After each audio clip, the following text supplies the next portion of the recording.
Gilvan Bueno volta com a gente para falar dos desafios de Gabriel Galípolo à frente do Banco Central. A gente está vendo essa recepção maravilhosa, tapete vermelho para Gabriel Galípolo. Mas queremos saber, a lua de mel ela dura até quando, na sua avaliação? É possível estender por 2 anos de mandato de presidente do Banco Central essa lua de mel com o governo?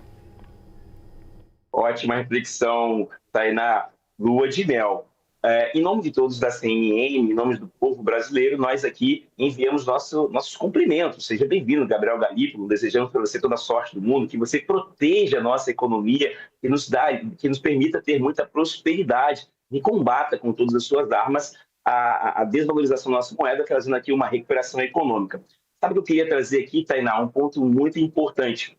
Como era a economia quando Roberto Campos Neto assumiu? Bem, a taxa Selic era 6,5%, o câmbio era 3,80% e a inflação basicamente estava dentro das suas metas. Como é que Gabriel Galípolo recebe o seu desafio, Tainá, e nossa audiência? Basicamente, nós temos um câmbio rodando ali acima de R$6. A meta de inflação basicamente não foi atingida, nós estamos ali entre 4,80% e nós temos aqui os juros falando em algo, em alguns momentos, Tainá, em nossa audiência, em mais de 15% ao final de 2025.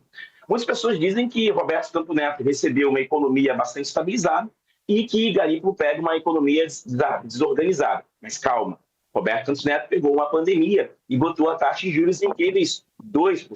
Isso foi uma coisa sem precedentes, trouxe um grande crescimento do mercado de capitais, mas que ao longo do tempo teve ali alguns problemas. Então, Galípolo ele recebe uma missão muito diferente, Tainá. Ele só tem uma vantagem comparativa.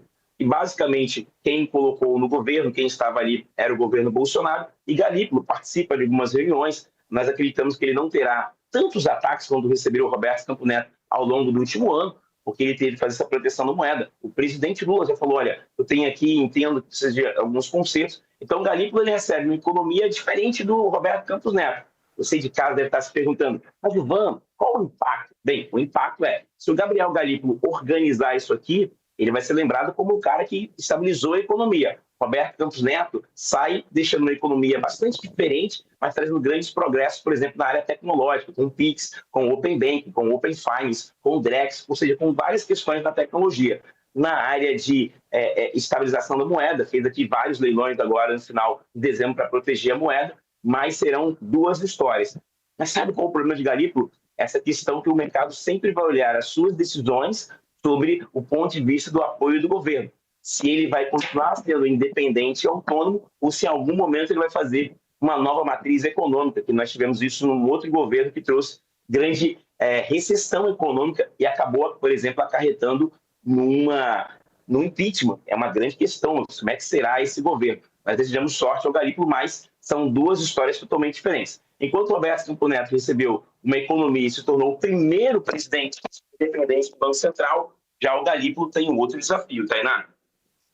Ele tem aí alguns respiros que foram dados, né? Me parece até em acordo ali com o próprio governo do Banco Central, com claro, a anuência, a concordância do presidente Roberto Campos Neto, que é sobre os próximos comunicados, já prevendo a alta da taxa de juros, né, nos próximos 2 comunicados. Então, fica respaldado, pelo menos, né, por um tempo.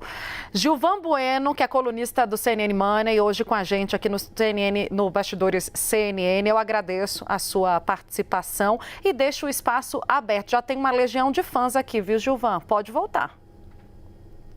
Eu que agradeço, Tainá, para você e todos do Brasil, que nós temos um 2025 muito próspero. E uma coisa importante, nós estamos aqui na CNN, na CNN Money, levando uma informação de qualidade para ajudar os investidores, os empresários e as famílias a entenderem os impactos econômicos. Feliz 2025 para você e para todos que constroem a nossa audiência diariamente.